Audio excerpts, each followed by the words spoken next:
Thanks for coming today. We're going to be talking about open source Java frameworks and modern observability practices. I am your humbled host. My name is Wayne Brown. It's my first time speaking at one of these, so I figured I would do just a quick intro about myself. So I'm now a recovering software engineer. Now dabbling in pre-sales management. So I have a team of sales engineers who work with various facets of the observability solutions that we sell at Cisco AppDynamics. 15 years of software development experience across the full stack. I've now been in the pre-sales realm for a little over 8 years now. I have had the honor of being a 2-time Cisco Live Distinguished Speaker. So I'm 100% grateful for that. I am a native of Mississippi. I now reside in Montana by way of an 8.5-year stint in the Charlotte metro area. So I do have a few ties out here to North Carolina. And when I'm not doing tech things, I like to dabble as a master certified barbecue judge. So that's a little bit about me, so I can get the nerves out of the way here. So before we get going, I want to do a little bit of a survey here. So, y'all thought you were just going to sit here and just listen to me ramble on. No, you get to participate. So pull out your phones. You can either scan the QR code or open up your browser on your phone and go to app.sli.do. And when you're taking to that page, it's going to ask you for a code. I want you to put in the code ATO23 survey. And what's going to happen then is it's going to take you to a 1-question survey. And that question is going to be around what frameworks do you use in your day-to-day duties? And so what I want to do here is I want to get a feel for what technologies, what libraries, what frameworks are you working with on a day in, day out basis. I see that we've got some people who are using the ATO23 survey framework. Thank you. We've got Rest Assured, we've got Quarkus. I've seen some very familiar names, Spring Boot. I'm a fan of Spring Boot. I worked with that when I was still doing my demo engineering days. It was one of my most often used frameworks when developing Java microservices. So I'm going to give about another minute or so, and as you think of different libraries, frameworks, toolings that you use in your day in, day out basis, you'll see them start to pop up here. So I'm just going to step back a minute and let everybody take a look at what everybody's using.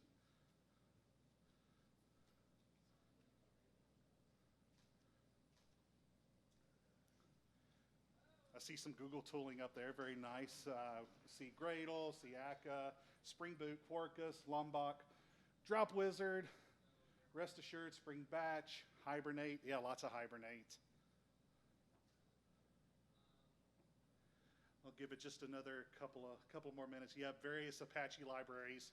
Use the heck out of those too, especially some of their HTTP utilities. Those were super fantastic and quite frankly a lifesaver for me when I was doing some of my development work.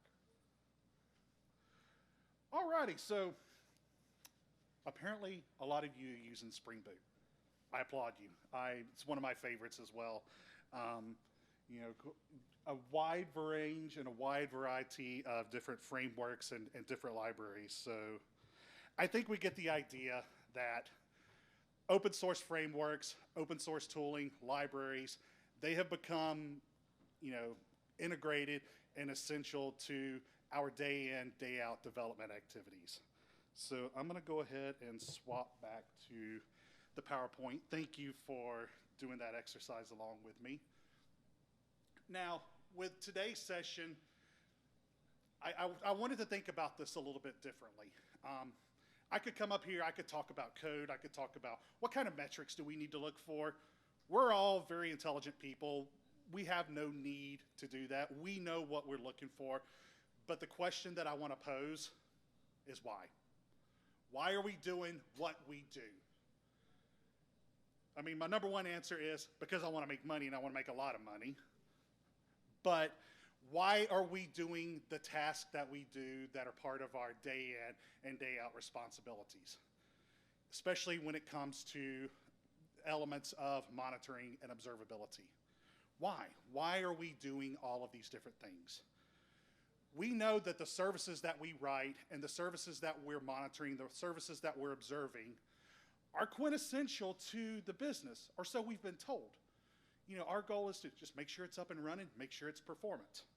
But with all of the different constraints that are in place nowadays, we have so many macroeconomic conditions that, quite frankly, are working against us now as opposed to what it was like, five years ago, anything pre-pandemic. Cloud cost is such a, constraining factor in everything that we do. Just the current economy and the way that things are is also another constraint. We may not be able to bring on enough developers or enough resources to do the things that we really need to do. We're given less, and what we're being asked is more. We're asked to provide more, we're asked to deliver more, we're asked to do more with less. That's what we're trying to do in monitoring and observability.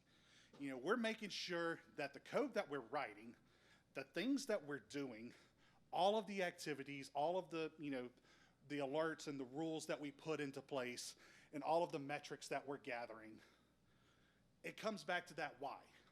Why are we doing this? Why are we writing the services that we're writing? And how does it play into the overall picture? Now, when I was doing some research and, developing out this presentation, my first thought was, what are some of the, more popular web application frameworks and libraries that are used today? So I used everybody's favorite research tool, Google, and just did a quick search to say, hey, what's out there? I know from my experience, some of the things that are used in day-to-day activities. Spring Boot, I use that quite frequently when I was, doing my development as part of a demo engineer role. I use the Apache HTTP components.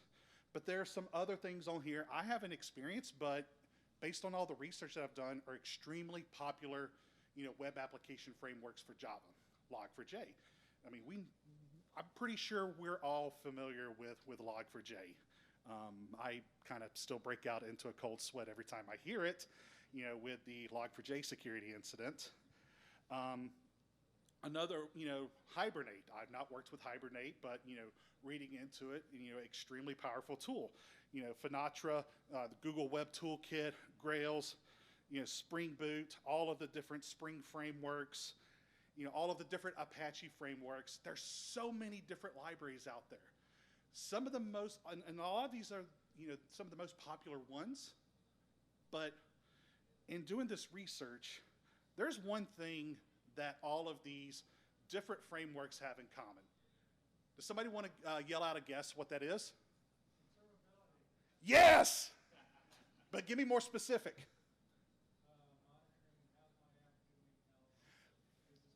Getting kind of warmer.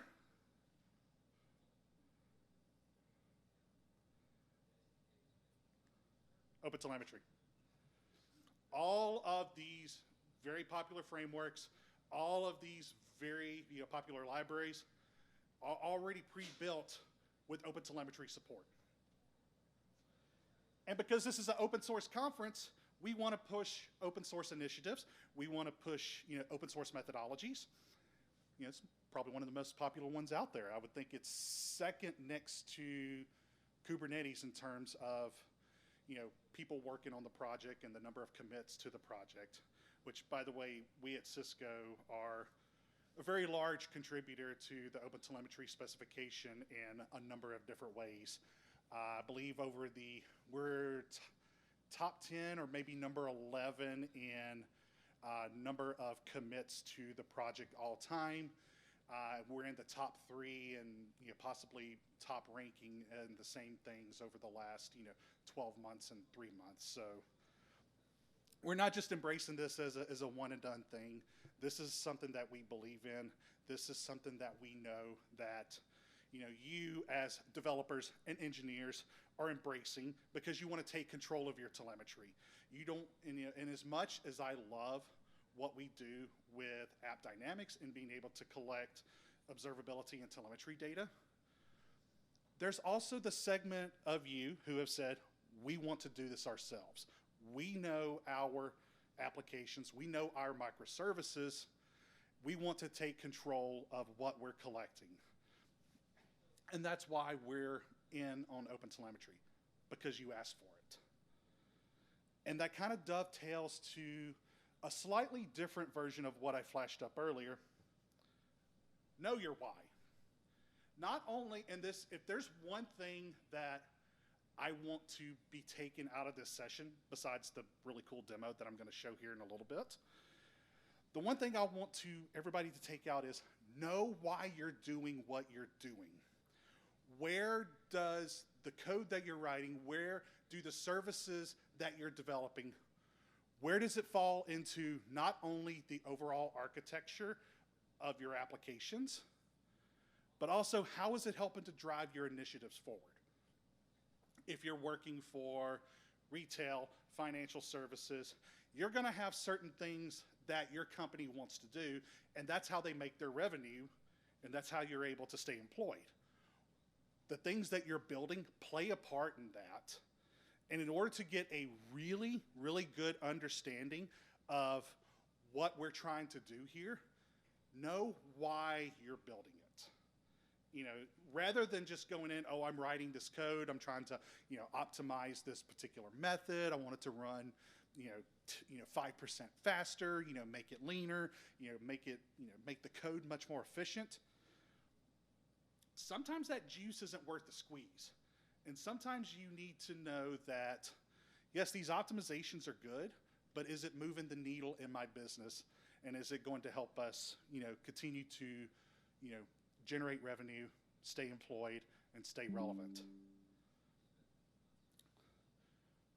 Any questions around, this philosophical discussion of why? And I know it's a little bit different of a take than what you were probably expecting. You were probably expecting, oh, these are the core, JVM metrics, the JMX metrics that you need to monitor. We all know what those are. What's your heap utilization, what's your garbage collection, things like that. We're all pretty well aware of these things that we need to monitor. But looking at it from this perspective of observing the things that matter to your business is really the core concept of the demo that I'm going to be showing here in now. So let's go ahead and we will start with a demo. And for today's study, in today's demo scenario, we're going to be using our Cloud Native Application Observability offering from Cisco AppDynamics. So just a little bit of history with AppDynamics. We were acquired by Cisco in 2017. We had our roots in application performance monitoring and being able to provide visibility from the user experience all the way through the microservices level down to the underpinning infrastructure. Worked great for data center driven applications, on-premise applications, things that are very structured. But as this notion of cloud took off, the explosion of data and the explosion of services grew at an order of magnitude, and we had to go back to the drawing board to kind of rethink how we're doing observability. So what we brought to market for that is what we're going to be looking at today as part of our Cloud Native Application Observability offering. So what I am going to do here is I'm going to end, and I'm going to attempt to mirror my display. And we are seeing the right screen. So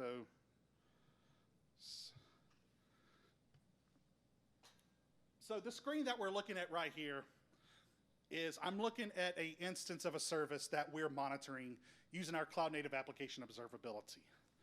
One of the things that I want to call out on this is this context that we have. Previously with our other product, AppDynamics, we were locked into this application tier node type of construct.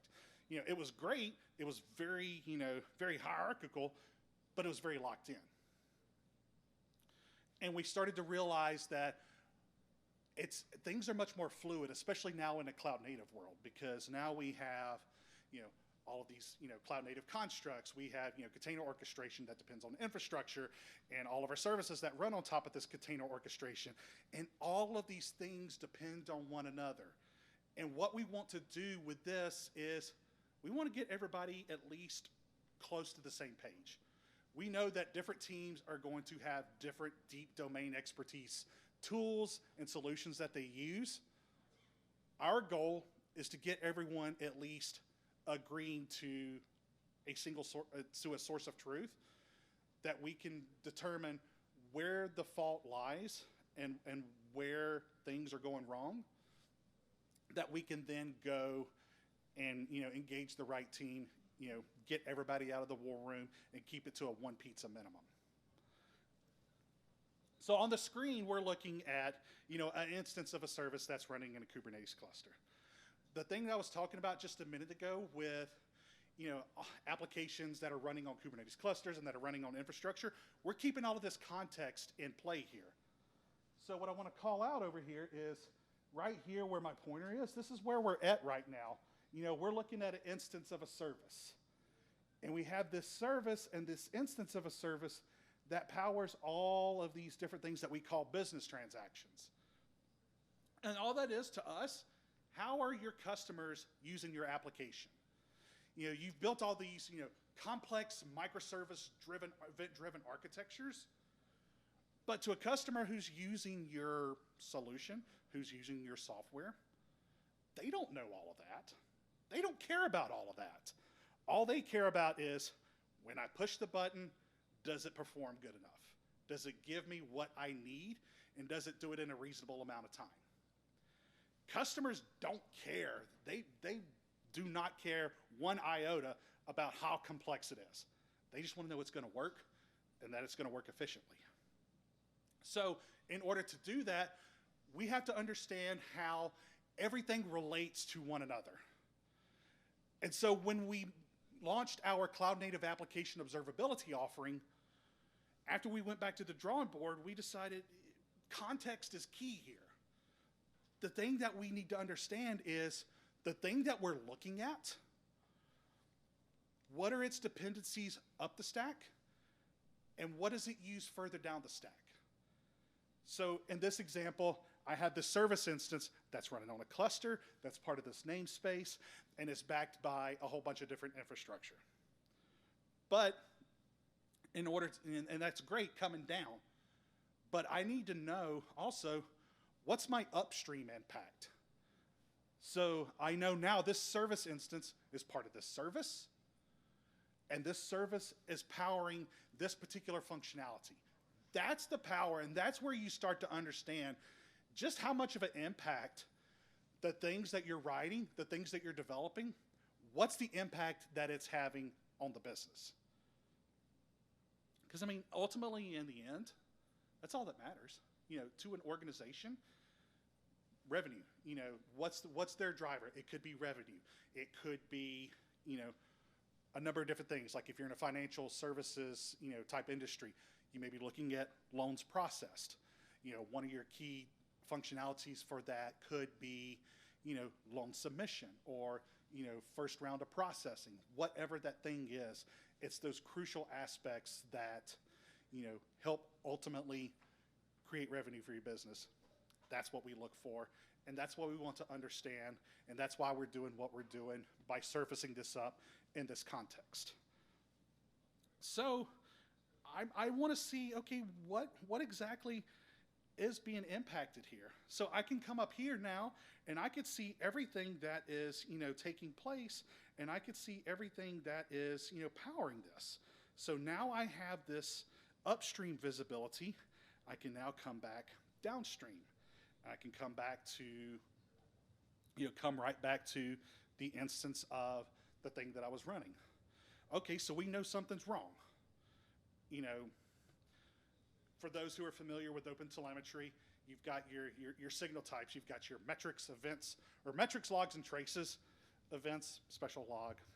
But you've got metrics that tell us what's happening. Then you go down to the traces that tell us where it's happening. Once you find where it's happening, then you go into your logs to tell us why it's happening.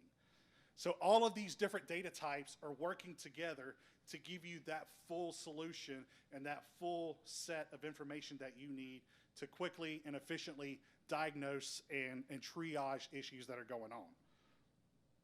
So in this example, I'm looking at, I've got something that's going wrong. One of my metrics is telling me so, that, something is off, maybe calls per minute, and errors per minute. So I've got some fluctuation in my errors per minute that's telling me what's happening.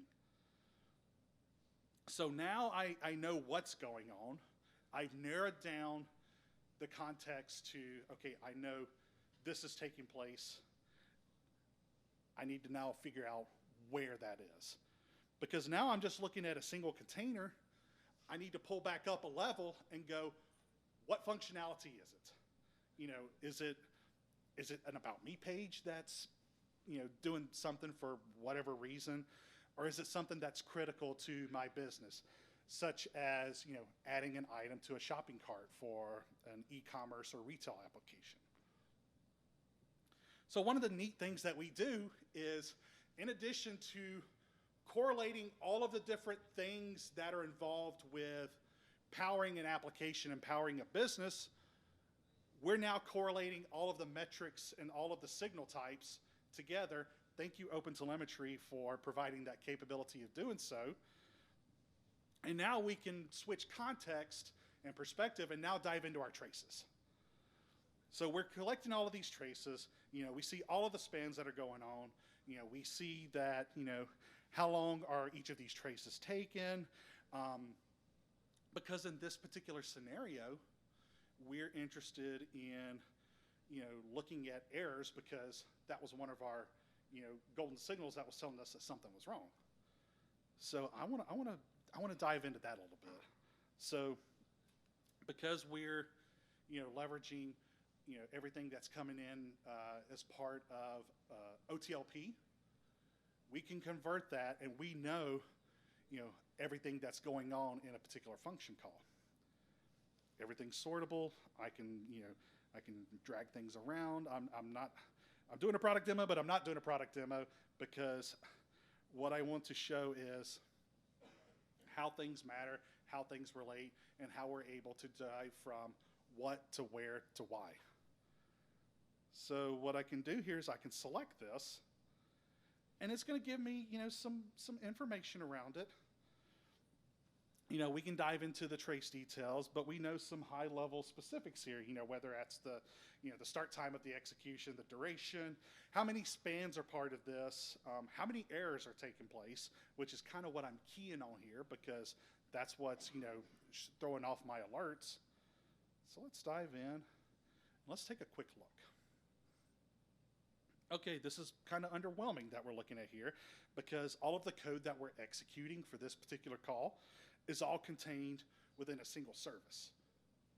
But because I'm now more interested in where, not just where in the service is taking place, but now I want to know, like, in what logical block is this going on?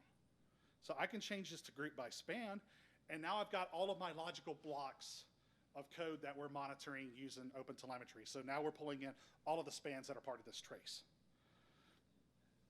And if I click and drag this up, I can follow the red line and see exactly where the error is taking place.